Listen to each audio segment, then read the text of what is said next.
Je ne sais pas dessiner. C'était une de mes croyances avant d'utiliser le mind mapping. Nous savons tous, et je pense que je vais vous laisser à vous de m'écrire ici-dessous, si vous pensez dessiner comme un enfant de 3, 4, 5, 7 ans, 8 ans. Voilà, c'était mon cas. Voilà, je me sentais en train de dessiner. Mais je remarquais que chaque fois que je faisais une formation en séminaire, je commençais à dessiner des petites rayures, brouillons, des petits bonhommes avec des choses très simples. Et cette simplicité que j'avais, c'est cela que je peux plasmer et déposer sur mes cartes mentales.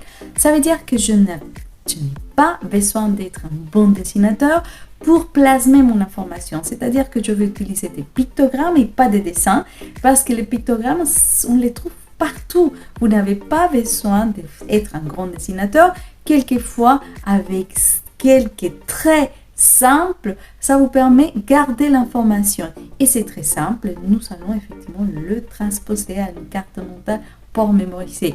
Arrêtons d'imaginer entre plus simple. Aujourd'hui, je sais qu'existe des livres, il y a un livre très laqué, c'est la méthode Bicablo, qui m'a permis aussi un peu de me décoincer, on va dire comme ça. Et bientôt, je vais vous montrer des petits dessins que je fais, très simples, pas compliqués, mais que je me sens à l'auteur d'une très bonne dessinatrice à mon âge, de 7 ans de dessin, mais que m'a aidé à mémoriser, enregistrer et voir mes cartes d'une manière fantastique. Donc, à bientôt, je vais vous montrer mes pictogrammes.